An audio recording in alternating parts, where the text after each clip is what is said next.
Hello, good morning, good afternoon, good evening, depends where you are right at the moment. I have the pleasure to welcome you about this panel about AI in healthcare in Brazil. My name is Patrick HENZ. I'm not Brazilian. I'm originally from Germany.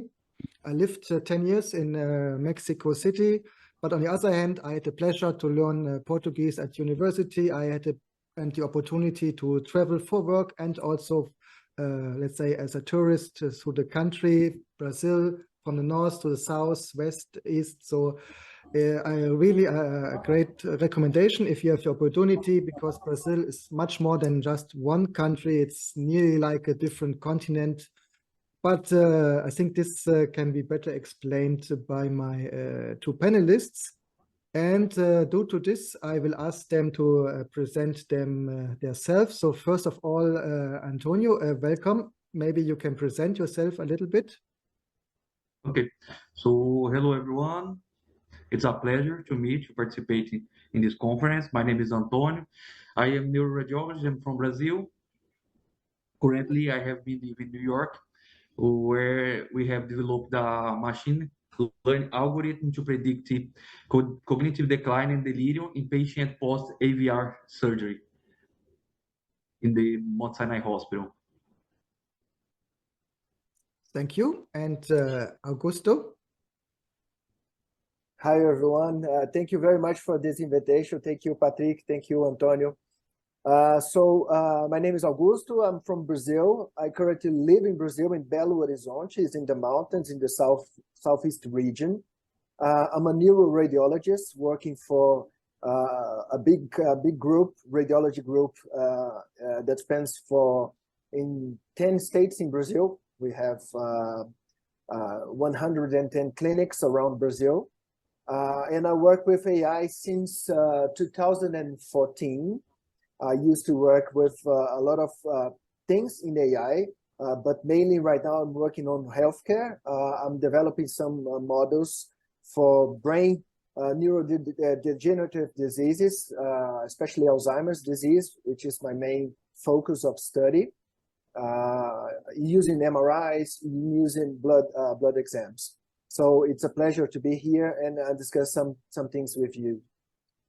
Thank you, Augusto. Maybe we stay a little bit with you. First, this panel is about Brazil. We have in this conference panels from a lot of different regions. For example, also Mexico, which is also a Latin country, but honestly, the cultural difference between Mexico and Brazil is quite high. The same as we always speak about the Americas, but we have to understand that countries as Mexico, Colombia, Argentina, Peru share, of course, a lot of similarities, but nevertheless, there are high differences, especially to Brazil, as the culture is still a little bit more different based on history, I think, than to the Spanish or English-speaking language countries. Augusto, a general question: how do you see AI, especially with focus on healthcare in Brazil, and why is Brazil different than, for example, other countries in conditions, etc.?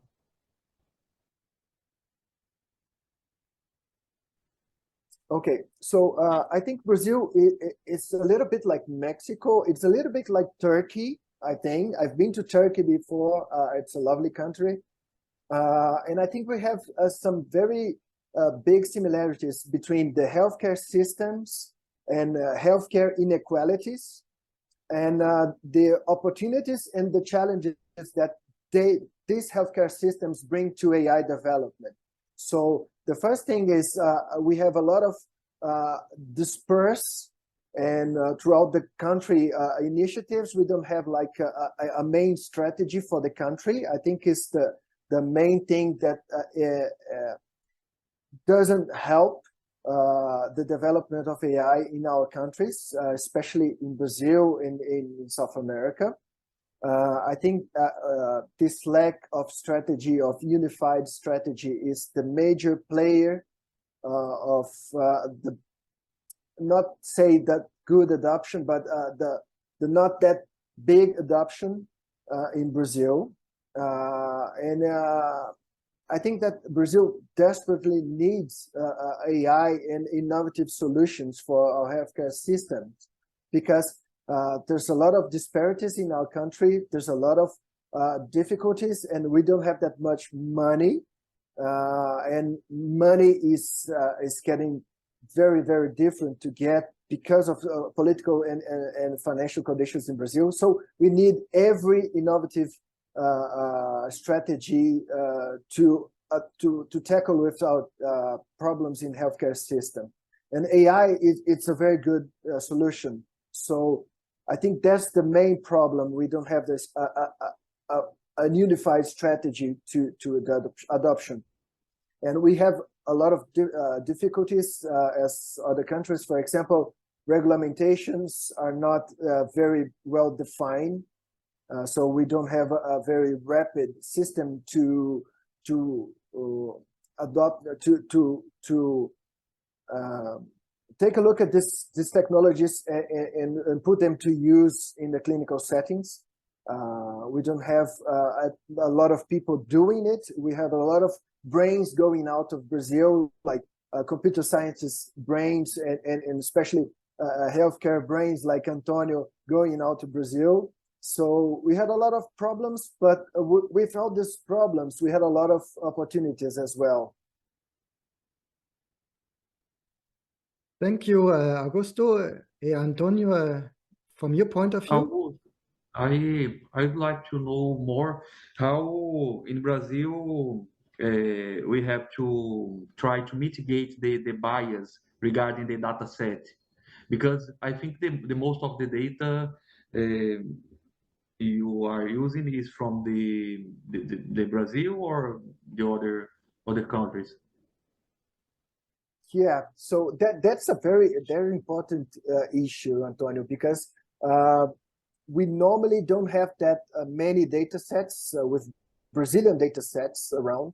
So all the studies, they are doing these studies in different silos, like we say here, like different settings, and all the people that are doing the research, they have their data sets, but they don't share their data sets. So this is a recipe for bias. And normally when we want to mitigate bias, we need to go to external data sets. And normally these data sets come from the US mainly, and Europe. This is one issue. This is one very important issue. But as we have a very heterogeneous population in Brazil, we got this mixed pot of people in Brazil. So this may prove to be not that big issue, because we have a lot of people from different ethnicities in Brazil, from different races in Brazil. So this may prove to be not an important issue, but it is something that we have to take a look and be mindful about. So you're right. But I think this is the problem with all the data sets from experimentations in AI. They are very, very proprietary, and people don't tend to share these data sets. For example, in Alzheimer's, we have the luck to have the ADNI data set, which is a big, huge data set, imaging blood samples, PET CTs, and it's kind of free. So this is a very good initiative. We should replicate this initiative in Brazil, but so far I didn't see anything like it in the country. That's great. I agree with you. Completely agree with you about the diversity in the race of Brazil. Yeah, we have a lot of people coming from Latin America, from Europe. We got a lot of Portuguese, a lot of Spanish people. We got a lot of people from the US coming to live here, and we got a lot of Caucasian, Black people, Indians. So we got a lot of people in this melting pot that is Brazil. So it's a shame that we cannot use this huge data set, this huge sample for the benefits of improving AI. So I think if we start to develop this unified strategy, as I was telling you, I think it would be easier to start developing this data set, that comprises this heterogeneity that is Brazil. But right now, I don't see in the landscape, I don't see it being performed. I see different groups performing different analysis with their data sets, and they don't share data very much. I don't know if it's the thing that you see in the US as well, Antonio. Yes, yes, I agree with you. Here we in our research we have find different regions in the brain associated with our cognitive decline. For example, the amygdala and the fornix and the inferior frontal gyrus. Have you used these variables in your algorithms, or are you using other type of the finds? Actually, yes and no. I've been performing a lot of studies with blood exams in Alzheimer's. That's right now it's my main focus. I normally use some MRI data sets from our institution, from the ADNI data set, from some universities that we have some collaboration projects together. But I have to be honest. I'm right now much more interested in the blood part of my research than in imaging. I used to have some very good strong findings with Alzheimer's disease in the posterior cingulus and the temporal and the hippocampi. We are trying to develop a biomarker using MRI, volumetric MRIs for aging, for normal, we could say like normal aging as well. And the deep learning models don't take that specific features to develop this biomarker. So it's kind of in the black box stage of research. We still didn't find any marker. We couldn't pinpoint any marker on this biomarking aging research that we are using. So right now I'm putting my finger on different projects, so I'm not very familiar with all of them. But this is one thing that I see when you have this when you start to grow this community, this AI community. It's very nice because people normally bring different institutions and different people together. So this strengthens the research in Brazil, and this is what we are trying to do right now with some people in São Paulo, especially because São Paulo is the richest city in Brazil, and they have the best facilities over there. But this is one thing that is growing up in our country. This use of different data sets and different minds together. I think it's very early, but I think it will go exponentially eventually. Thanks. Very fascinating to listen to you. Changing a little bit the question, I had the pleasure also to visit some university as I've been there as a student. And this is not only in Brazil, but in general for Latin America. I mean, we have good universities here.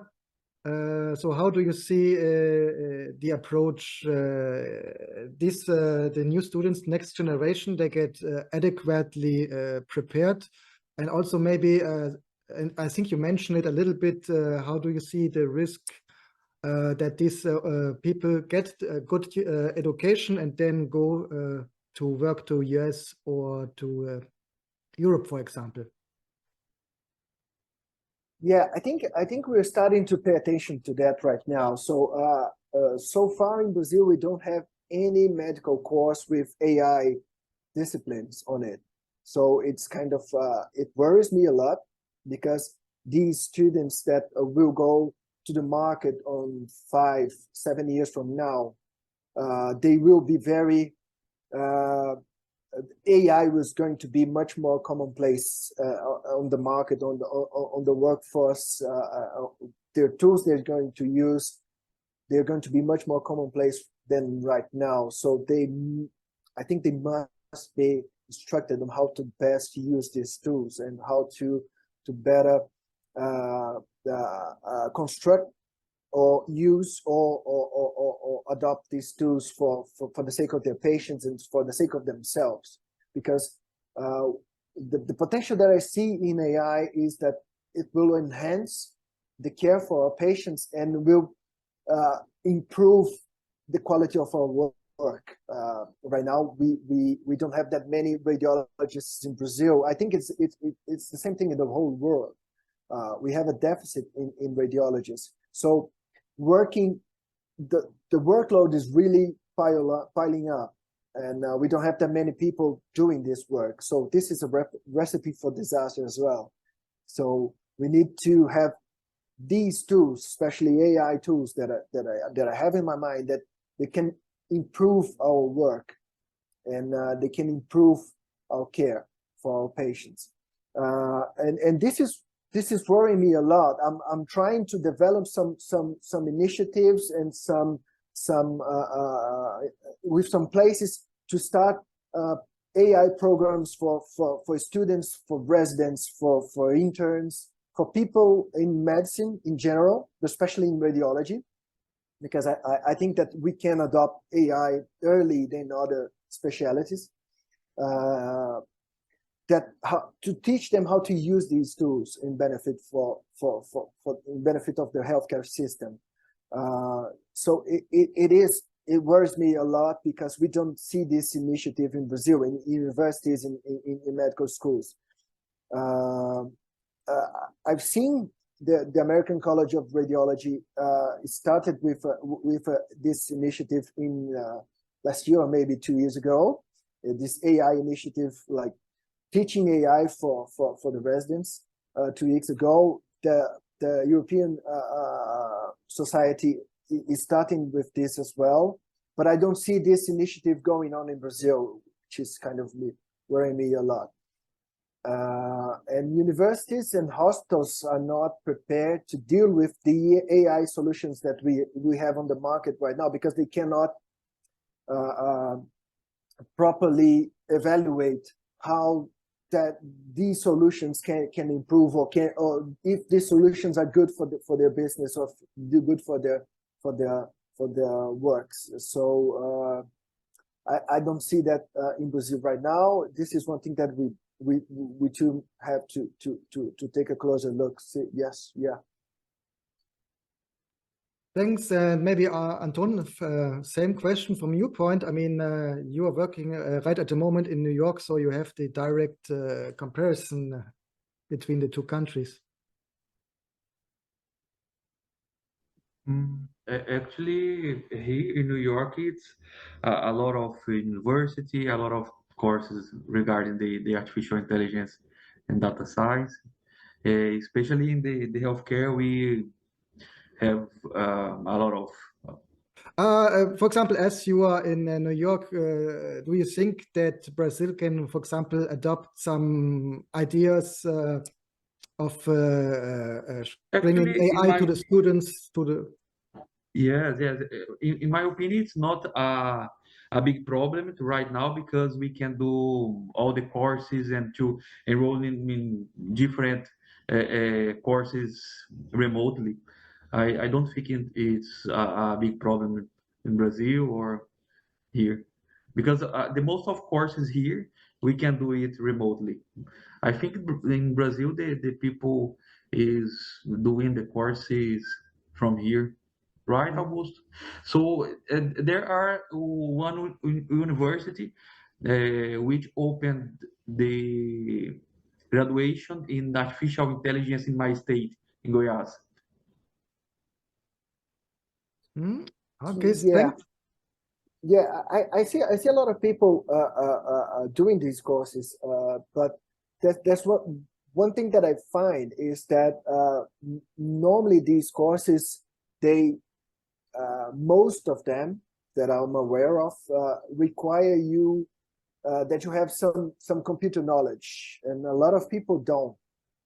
So this is one problem, and I think what is lacking right now in the market concerning these courses is this bridge between the computer science and medicine. I think not that many courses cross that bridge in a good way, that people from computer science understand a little bit of healthcare, and healthcare people understand a little bit of computer science. And so this is not I think right now we are lacking a course or initiative that performs nicely this bridge between the and diminishes this gap between the computer Yes, science and I healthcare.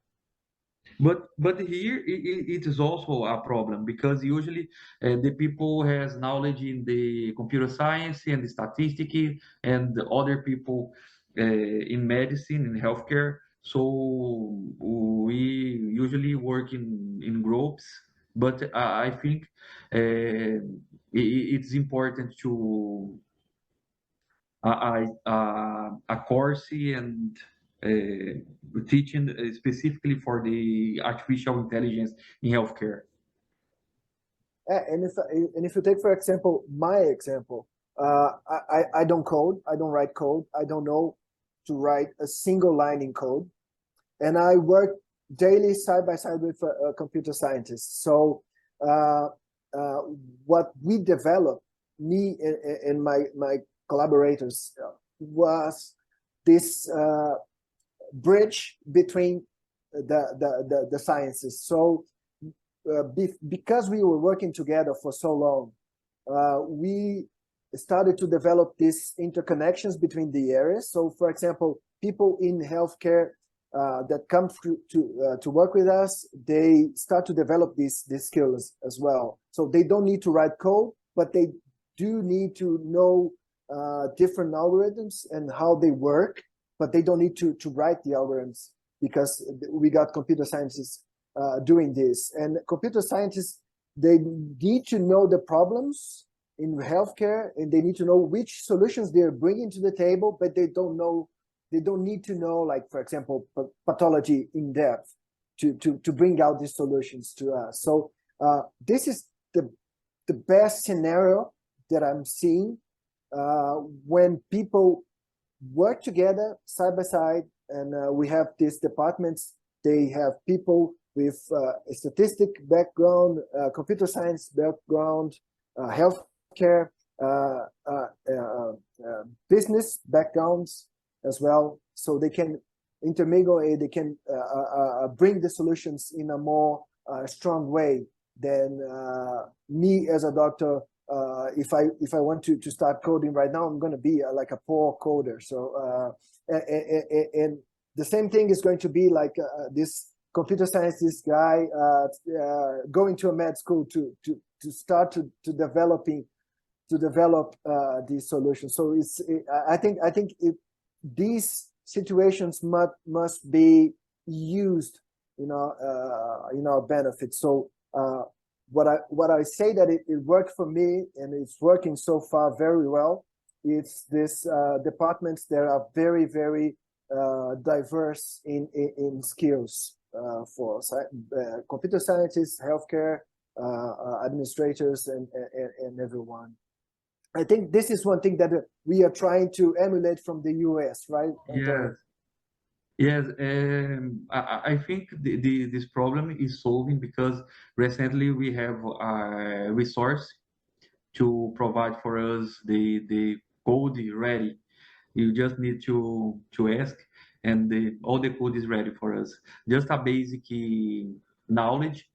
It is a good step, a good start. Yeah, and as we're seeing today in AI, we are seeing the field moving to this no code, low code status, right? So it's going to benefit a lot of people that don't want to code and don't have the time to learn how to code, but they have the need, and they want to use these tools in their settings. So we see a lot of people in healthcare talking about ChatGPT. So that's a good thing. That's a good thing that people are fiddling with ChatGPT, and they're trying to figuring out how to use in the clinical settings. And it's a very powerful weapon, and I think this is going to be a major game changer for AI in healthcare. I'm quite excited about it. Yes, thanks, and good. I also wanted to ask a little bit about ChatGPT. I mean, honestly, everybody is speaking about it. As I have been traveling through Brazil and also per autobus from one city to another, I know that Brazil has a big difference from the shiny cities to rural areas. But to be very clear, we have the same differences here in the US if you travel by car through this from one state to another. So it's not Brazilian unique. How do you see that AI maybe benefits especially the practitioners in rural areas? And for example, ChatGPT, I could imagine that this also, this of course it's a support for the doctors, but it also can be a risk. I don't know how the situation in Brazil is, but I know from other countries in Latin America that because of high costs going to the doctor, a lot of people try to auto-medicate themselves. So there could be a risk that now everybody is trying to ChatGPT and try to understand what they have, and then the recommendations, what medicines to take instead of going to a professional doctor. Yeah, that's very exciting, right? So right now we are seeing these new tools, and we are seeing in Brazil the 5G coming to the countryside. So we are starting to build connections with 5G and fiber optics and better internet and better connections to have this adoption of these tools like ChatGPT. So right now I'm very excited about it, and it's gonna take a while, maybe much more than the US, because of the size of our country is not it's not as big as the US. We have a big country, but not as big as the US. But our infrastructure is not that good right now. So we are going to be lacking comparing to the US on these adoptions.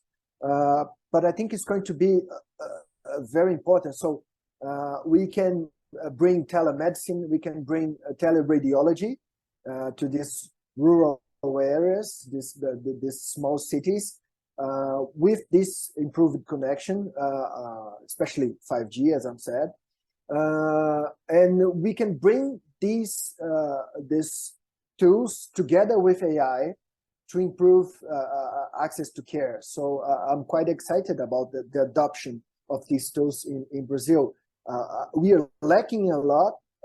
We are so much behind, but I think we're gonna get there eventually. And especially if we have some political initiatives driving that, I think it would be important to this adoption. Thanks for this. I mean, very fascinating panels. So I think we could continue for hours, but slowly coming to an end. And to another point for you, Antone, when you come to Brazil as a foreigner, you are always fascinated by the big diversity, the different kind of culture. And let's say from my understanding, this could be also an an inspiration for AI, a motivator. How do you see that, for example, different cultures up to different religions could support the development of AI, and so also directly the question, where do you see, let's say, Brazil in 5 years regarding AI focus also on healthcare? I think it is extremely different. It is when we are talking about, for example, the resource from the government, I think it's completely different. I think in Brazil we need more resource to develop AI researches. I think, in my opinion, it's completely different. Short question, how do you see the change of government? This will be supporting, maybe getting more funding? For example, financial resource for the research in AI, I think it's needed in Brazil. You are optimist to get this change? Maybe. Great. And Augusto, also to you the question, where do you see Brazil in 5 years? That's a very tricky question, right? I think we hope that will be better, and this adoption of these tools and this communication between institutions would be. I don't see that way. I think Brazil, we lack a lot of infrastructure. We lack a lot of initiatives. We lack a lot of strategies to improve AI development and adoption. So unfortunately, I think it's going to take a while. So we can use AI and innovation as a whole for the benefit of the healthcare system and our patients. But we will carry on. I think we have to be optimistic because a lot of people are doing their jobs, and they are, unfortunately, in Brazil, things take a little bit more time, but we will eventually get there. I'm very optimistic about it. Right, sure. Right. I remember met a lot of great people, and I think one of the problems is the bureaucracy in the country. Not my personal opinion only. I mean, you see it also in the questionnaires. So I think this is something what have to be tackled. And of course, Brazil is not the only country with that problem. I think most of the countries have this opportunity to reduce bureaucracy, to make it more efficient. So thanks a lot for you too. Short questions. When somebody wants to contact you, I assume we can find you on LinkedIn or any other sources, YouTube, TikTok, Twitter. Where can we find you? Yeah, I have LinkedIn, Augusto ANTUNES. You can find me there. It would be lovely to connect with a lot of people that have the same interest as I. And unfortunately, I'm a very I don't like social media, so LinkedIn is the only thing that I use. I'm a very technological guy in one side and a very old-fashioned guy in another one. So social media, I'm this very old-fashioned guy. So you can try to reach me at LinkedIn. Okay, I'm sure we can find you. And the same, Anton? Yes. I love using the LinkedIn also. My name is Antonio Lima Jr., the LinkedIn. I will be. It will be good to connect with people who has the same interest. Perfect. So thanks a lot to you too. Again, it was a big pleasure to discuss these fascinating topics with you. And Also, I hope you on the screens liked it. And again, any comments, just let us know. Thank you and bye-bye. Thank you. Bye-bye. Thank you you. so much. Bye-bye. It's a pleasure.